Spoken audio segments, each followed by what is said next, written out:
So mga tol, kung matatandaan, may kumakalat nga pong balita noong mga nakaraan na ang strength and conditioning coach umano ni Saul Sanchez ay itong si Memo Heredia. So maraming nga pong biglang nag-alala kay Casimero dahil isang sikat na strength and conditioning coach umano ang kinuha ni Sanchez. Sinasabi ng karamihan na talagang pinaghahandaan daw ni Saul Sanchez si Casimero sa nalalapit na laban nila na magaganap na ngayong October 13 sa Japan. So nagsalita na nga po mga tol ang Casimero Brothers tungkol sa balitang si Memo Heredia ang kinuha ni Saul Sanchez na strength and conditioning coach. Wika nga po ng kapatid at head coach ni Cuadro Alas na si Jason Casimero, wag daw maniniwala na si Memo Heredia daw ang conditioning coach ni Sanchez. Wala daw katotohanan yung sinasabi ng biyanan ni Nonito Donaire Jr.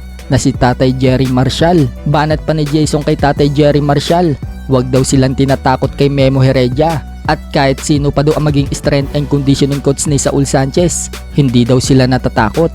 Wika pa nga mga tol ni Cuadro Alas at Jason Casimero, sila daw ang tunay na takot kay Memo Heredia. Kung matatandaan daw kasi mga tol, maglalaban na dapat si Casimero at Donaire noon.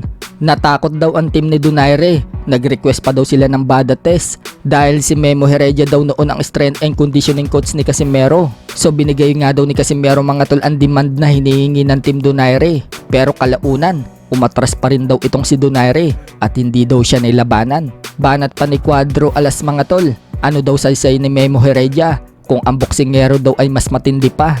Nasa boksingero daw yan mga tol at wala daw sa strength and conditioning coach. Dagdag pa ni Cuadro Alas, sumikat lang daw yan si Memo Heredia dahil naging strength and conditioning coach umano yan ni Juan Manuel Marquez noong in-knockout daw ni Marquez si Pacquiao.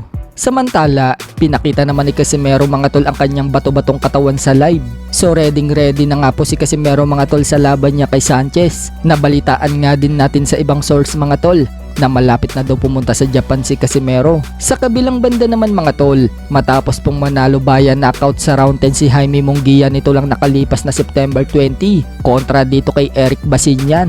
Napapabalitaan mga tol na muling magbabalik sa ring si Jaime Munguia ngayong December 14. Haharapin umano ni Munguia ang former 2-time world title challenger na si Ronald Gabriel at gaganapin daw yan sa baluarte ni Munguia sa Tijuana, Mexico. Sa mga hindi po nakakaalam mga tol, nakalaban na po ni David Benavides itong si Ronald Gabriel ng 2 beses. Bagamat natalo si Gabriel mga tol sa una at pangalawang laban nila, puro desisyon po ang panalo ni Benavides. Si Ronald Gabriel din po ang kauna-unahang nagpa-knockdown kay Benavides sa round 12 sa unang naging laban nila. Kaya masasabi natin mga tol na matibay din itong makakalaban ni Jaime Munguia na si Gabriel dahil sa 3 talo nito, puro desisyon lang at hindi pa nakakaranas ng knockout.